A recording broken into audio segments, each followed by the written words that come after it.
and welcome back to Between Two Wings. I'm your host, Emily Norman, and today we have Mark Henley with us, who is the team lead for the Aeroshells. Mark, thank you so much for joining our show today. Thank you for having me. So the Aeroshells are one of my favorite air show acts, but how did it all get started? We had a family business I stayed in for about 25 years, and then we developed the team developed kind of in the background, and my brother and Steve Gustafson, our left wingman, they actually started this team in 1985. So this is his 36th season to fly with the team, and so this I started flying, back when I was in high school and college, and then bought a T6 later on, and so I joined the team in 1997. So this is my 24th season. So how did you start flying the T6?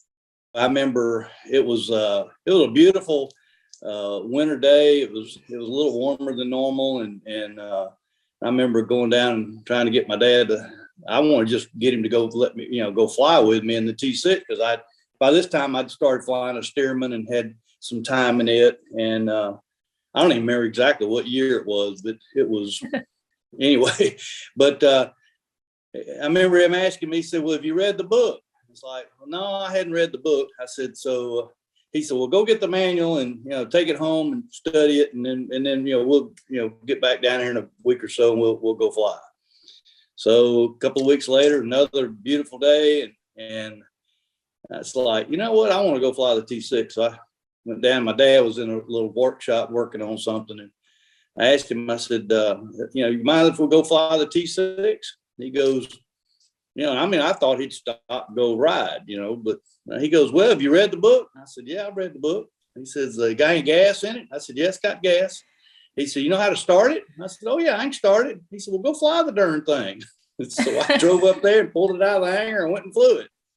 And, yeah, that's awesome. It was, like I said, my first flight in the T6 was my first flight in the T6.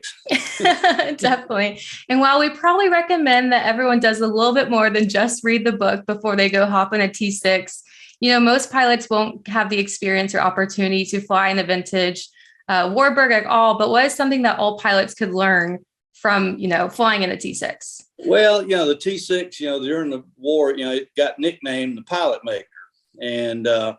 Because once you graduated from the T6, you were basically capable of flying anything that the U.S. military had single engine. I mean, you went from the Navy, they went to flying Corsairs and flying Wildcats and later Hellcats. And then the Army Air Corps, they flew, P-40s, they flew P-47s, flew P-51s. And the T6 would hone those skills to a point where, like, you fly a Mustang after flying a T6 and you'll go, man, this is easy, because the T6 is kind of a little squirrely on landing, and a Mustang's got big wide gear, got good brakes, it's got good visibility. It's actually, most people say that they should have reversed it. You ought to learn to fly the Mustang before you learn to fly the T6.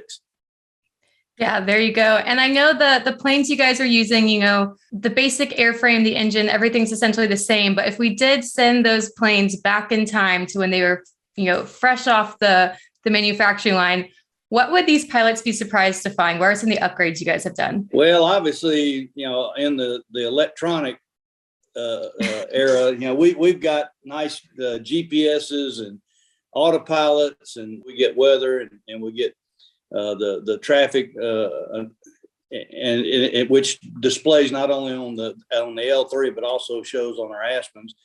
And we've got JPI engine analyzers. I mean, they would be amazed because back in the day, you didn't have, the only thing you had engine analyzers was an oil temp, oil pressure, and cylinder temp.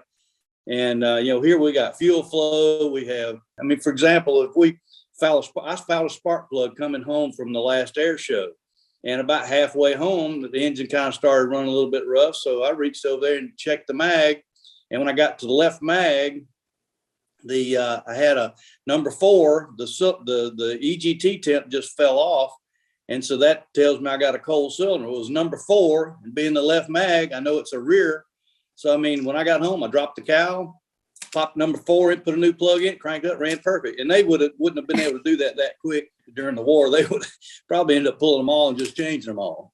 Yeah, that would definitely be a huge surprise. I can only imagine. So I know on your plane, you have something very special written on the front, Miss Tanner. Can you tell us a little bit about that? Yeah, I had a friend of mine that bought one 3 or 4 years before, and he paid $25,000 and flew it home.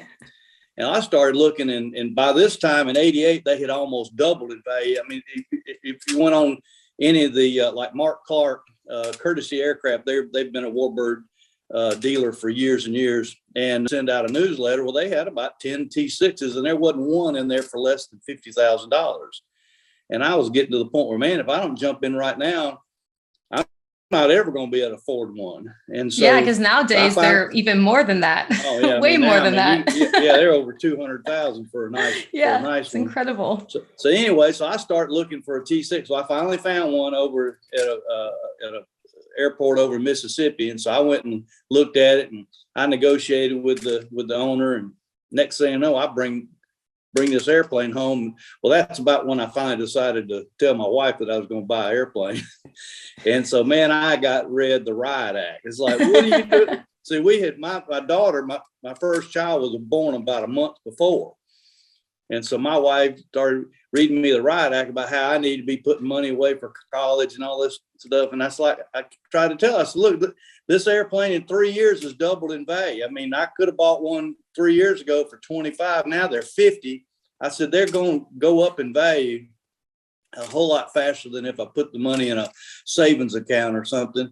And I said, look, if it comes to it, I said, if we ever have a problem paying for college, I'll just sell the airplane and pay for college. I mean, it's certainly more than what back then what a college education would have cost. And so anyway, so my daughter, she finally graduated from pharmacy school here several years back. And I just kind of made a smart remark. I said, I guess that means I get to keep my airplane. So she's educated now. Exactly. And you get to continue to entertain all of us at air shows year round. And so you are the team lead of your airbag team. What are some of the challenges or, responsibilities you have in that role? Well, my background with the team is I flew right wing for 12 years.